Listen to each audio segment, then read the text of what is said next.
Auditeurs, auditrices qui nous écoutent à travers le monde, parole vivante et d'espoir, votre étude maintenant arrive chez vous.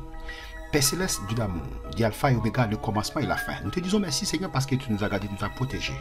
Maintenant Seigneur, nous allons partager ta parole. Nous te demandons Père Saint, dis-nous notre intelligence afin que nous puissions partager ta parole. Parle Seigneur, ton serviteur écoute. Nous te prions non en vertu du mérite, mais au nom de Jésus ton Fils qui vit qui est au siècle des siècles. Amen. Vous qui m'écoutez à travers le monde, parole vivante et d'espoir, votre étude maintenant arrive chez vous.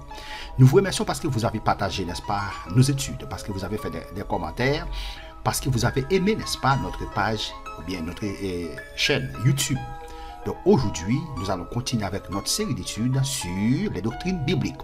Nous étudions maintenant des études sur les doctrines bibliques le lundi et le mercredi et le livre des proverbes le vendredi et le dimanche. Donc aujourd'hui, nous allons voir ensemble un nouveau sujet, n'est-ce pas, qui est la providence des dieux. Donc qu'est-ce que nous allons étudier aujourd'hui?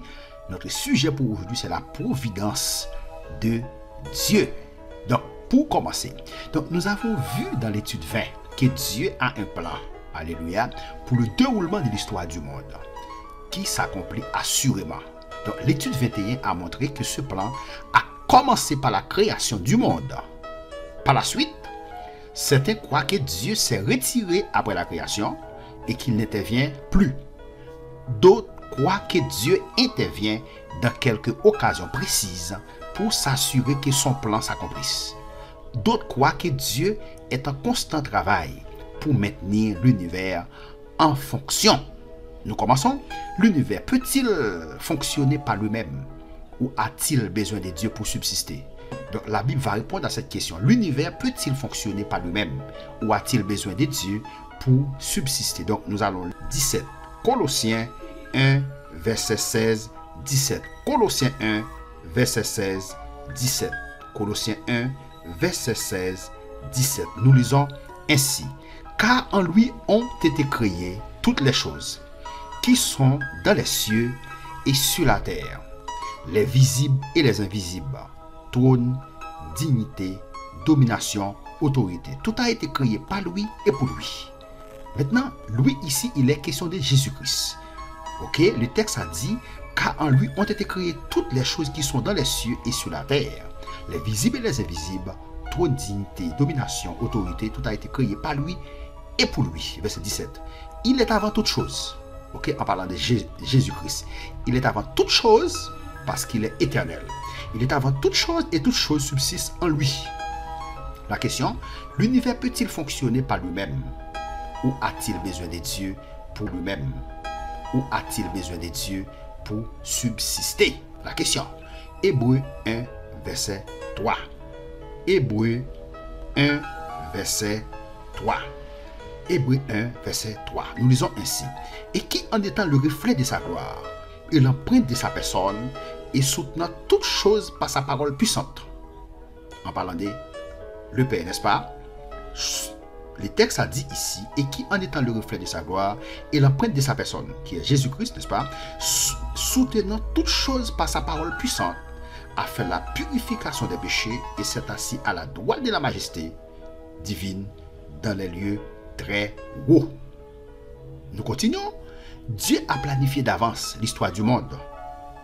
Mais a-t-il simplement lancé son plan au commencement ou travaille-t-il lui-même à accomplir ce plan? Jean 5, verset 17. Jean 5, verset 17. Jean 5, verset 17. Jean 5, verset 17. Jean 5, verset 17. Mais Jésus leur répondit, mon Père agit jusqu'à présent, moi aussi j'agis. Mon Père agit jusqu'à présent. Et moi aussi j'agis. Papa, alléluia. Papa n'a pas agi jusqu'à présent.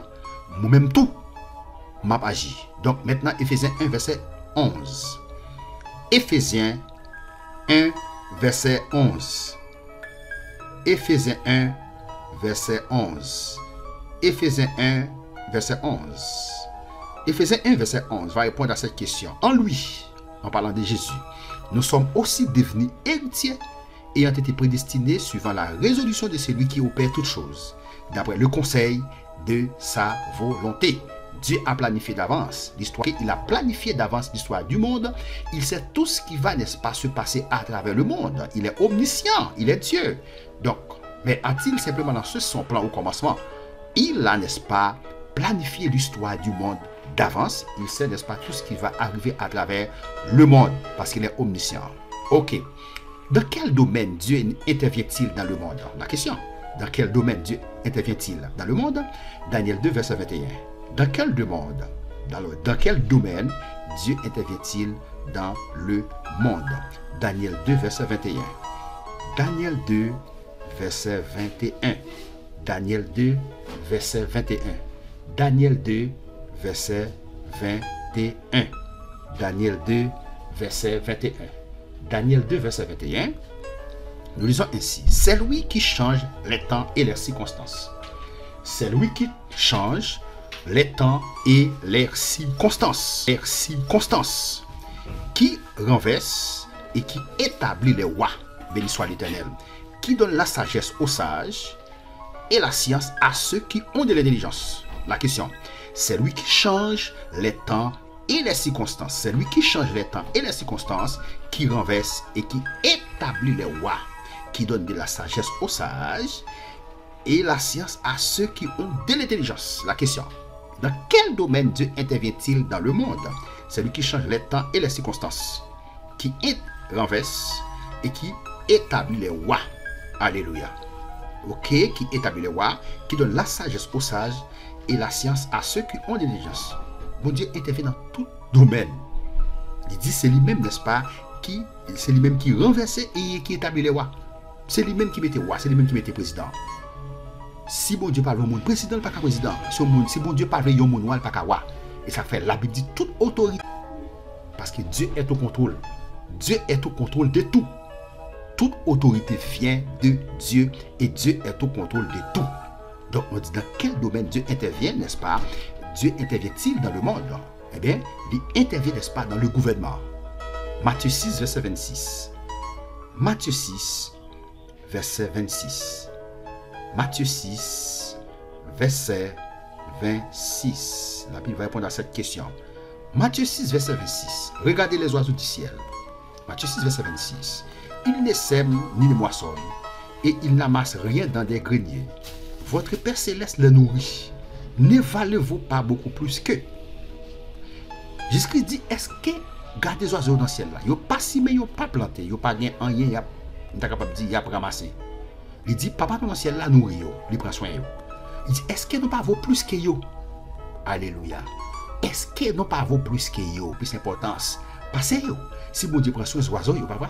Il est capable de prendre soin de tout. Alléluia. Dans quel domaine Dieu intervient-il dans le monde? Il fait intervention, n'est-ce pas, pour nous manger, pour nous manger. Il prend soin, non. Soit on travaille, c'est parce que bon Dieu fait plan pour vous travailler. Il fait plan pour mettre manger la caille. Donc Dieu, ok, lui entre dans tout domaine. Matthieu 6, verset 30. Il dit, si Dieu révèle ainsi l'œuvre des champs, qui existe aujourd'hui et qui demain sera jeté au feu, ne vous vêtira-t-il pas à plus forte raison, j'en ai peu de foi? Alléluia. Bon Dieu, n'est-ce pas? Il fait plan pour nous manger, pour nous manger. Donc Dieu accomplit-il son plan par des actions directes ou par des agents intermédiaires? Donc lisons ensemble Actes des Apôtres chapitre 12 verset 11. Actes des Apôtres chapitre 12 verset 11. Actes des Apôtres chapitre 12 verset 11. Revenu, ok, à lui-même. Pierre dit, je vois maintenant d'une manière certaine que le Seigneur a envoyé son ange et qu'il m'a délivré, n'est-ce pas, de la main d'Hérode et de tout ce que le père juif attendait. Béni soit. Nous dit, est-ce que bon Dieu l'y accomplit par des actions directes ou par des agents intermédiaires? Bédélé, n'est-ce pas, l'y utiliser, n'est-ce pas, des anges, n'est-ce pas? Il voyait des anges, n'est-ce pas, pour accomplir mission. Genèse 21, verset 1, 2.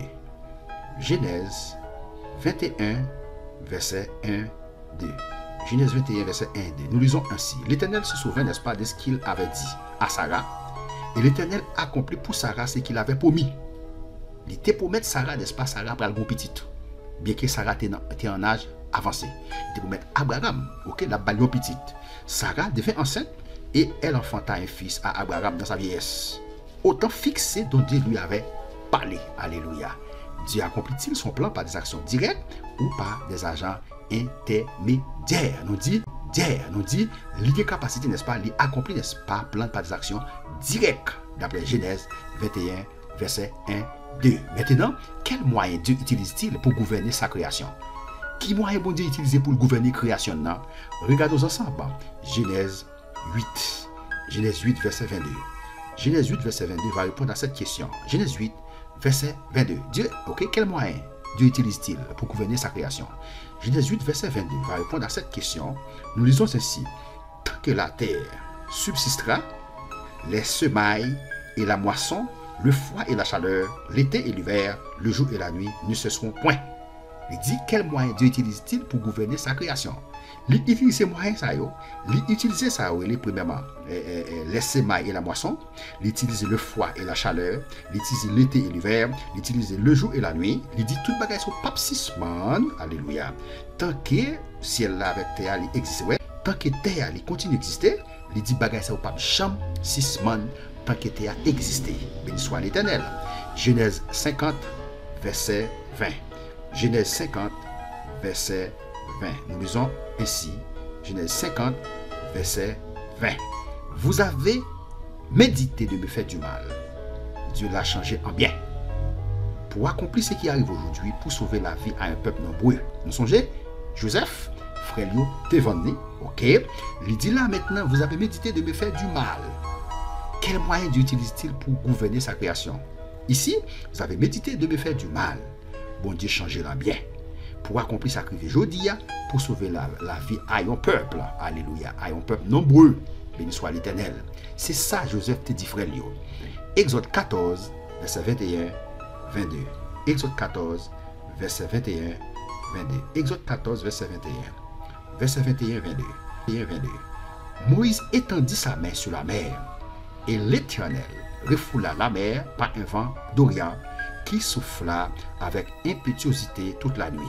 Il mit la mer à sec et les eaux se fendirent. Béni soit l'Éternel. Verset 22. Les enfants d'Israël entraient au milieu de la mer à sec et les eaux formaient comme une muraille à leur droite et à leur gauche. Vous songez? Vous merveille ça bon Dieu te fait. Vous songez? Il fait peuple Israël traverser la mer à pied sec. Après faire une traversée, la mer égyptienne n'a pensé le bras entrer tout. L'Éternel fait entrer et il ferme la mer à ce yo. Alléluia. Quel moyen Dieu utilise-t-il pour gouverner sa création? Il utilise puissance, il utilise pouvoir pour gouverner la création. C'est ça. Il utilise puissance et pouvoir pour gouverner la création. Tout ce que l'Éternel veut, il le fait. Toute ça, il fait dans les cieux et sur la terre. Donc, dans les mers et dans tous les abîmes.